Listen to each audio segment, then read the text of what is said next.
Hi Matt, my name is Allie Marie. If you see this, consider this my application to interview you. I am not a major news source. I have seen that you've been reviewing some TikTok accounts lately. I am on TikTok. I have almost 300,000 followers on there. I'm doing authoritative parenting. And then I also consider myself an authoritative Catholic. And so I noticed that you and Ben have been commenting that you haven't had many Critic reviews, you haven't had any critics request to interview you. And while I, like you, am a realist, I do feel that I have some critiques of your movie, of your approach on gender ideology, on everything like that. And so there is a part of me that would love to be able to dialogue with you about the philosophical standing in one of the trailers, right? The main thing that everybody's seeing, those who aren't willing to buy a Daily Wire membership and just want to watch the movie, which I too want to do. I wish I could rent it for $5. But for those, what we've seen is you interviewing someone and saying, well, what is truth? And they say, well, you keep saying truth, it's condescending. And you're like, well, how is that condescending? And he couldn't really answer, but I'm here to say, a part of that is because, as a realist, I'm very, stoic, right? You're pretty much into stoicism, it seems, that emotion doesn't really matter, and reason is the epitome of all that there is, and it is what supersedes all, right? So I too am a realist, and in my realism, I also believe that people have a right to relativism, and the disconnect that's happening here, right, is that people want their relativism to be treated as realism. If it's true for me, then it should be true for everyone, and everyone needs to respect my truth and treat it as though it's true for them as well, which I understand where that hang up is. I definitely sympathize and empathize and experience that as well. Because even in trying to draw this conversation forward of where is this disconnect of, how is your authoritarian approach? How is it building relationship? Is it something that Christ would encourage? Is it something that, Christ is relational? He encourages us to have relationships. And in some of the videos I've seen you do recently, it does kind of feel like it's cultivating this us versus them mentality. Like you even say they. You're very critical of some of these pieces that you are trying to express your thoughts on, which is, fair. I did a video on your Johnny the Walrus book, just saying that I didn't really care for it because I felt like there was a way to be empathetic. Some people tried defending it, saying, well, it's actually not a kid's book. It's a book for adults, It's well, if it's truly for adults, then it seems like it's somewhat mocking. But then also, Matt has a story time up of reading it to children. And so there's this I see both perspectives. And so I would love to be able to interview you on that, to see where that middle ground lies. Where does this, the authoritative approach, right?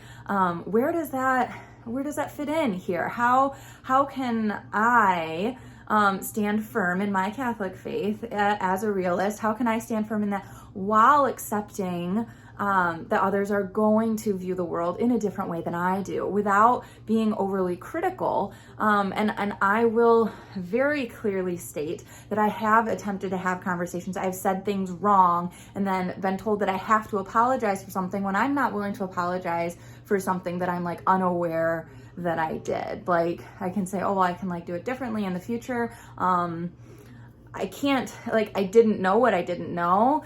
And also, I'm going to try to be sensitive, but also, I can't tiptoe, and I'm not going to, not speak my truth. I can't sit back and just be oh, okay, well, you want to promote your ideology, but I'm not allowed to promote mine.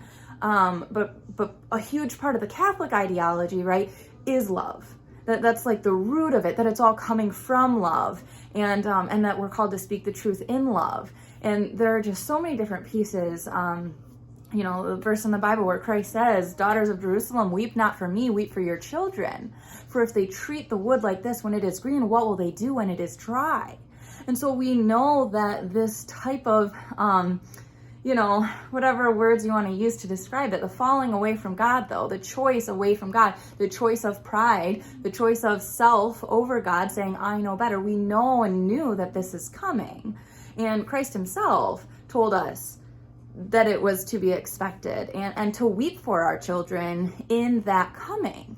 And so I would just love to be able to dialogue with you about this, to get your perspective on that, to see kind of where maybe your mentality shifted, what experiences you have had that have kind of caused you to take this very hard-edged stance that feels void of sympathy. It feels void of viewing the person as a person, which ultimately I can understand that defensiveness, right? Like there's this defensiveness of like, well, no, like I'm just protecting what I believe is right when they're doing the same thing. And so it's like, how can we all come to work together, right? And I'm not saying that I have that answer. I'm not saying that you have that answer. I'm not saying that anybody really has that answer. But that's why I would love to be able to dialogue with you and get your perspective on that, and also like share a little bit of mine and what I've observed as the limited person that I am. But anyway, that's my invitation - application, whichever way you'd like to look at it. I hope you like my TikTok because you are very strongly opinionated. I think my TikTok's pretty balanced. I like showing the different points of views of situations. But I definitely have also faced a vast amount of like hate over my Catholic ideologies of the world, right? It's 2022. Why do we still have people who believe that sex should be both procreative and unitive, right? Like I understand the reasons why I understand my philosophy in the world, and like, you know, and I understand those aspects, and like, and it's considered, you know, like bigoted that I would say that sex is meant to be procreative and unitive. So I do agree that there is a misuse of vocabulary in this society. And, you know, 1984 playing into that George Orwell's thought police and different pieces, right? Like, which I'm sure would all come up in the interview, that I would just be intrigued to hear, again, your thoughts. I don't even know exactly what you went to school for, if I'm honest. Like, I don't know what you've studied. A lot of my study has been independent, but I'm also, you know, I did go to school for massage therapy, and I'm craniosacral and somato-emotional release therapist. But really, a lot of my study, like, I just read a lot. And so anyway, that's me. It's nice to meet you. My daughter apparently needs help, so I have to run. But may God bless you, and I do hope to hear from you, and I hope you have a great day.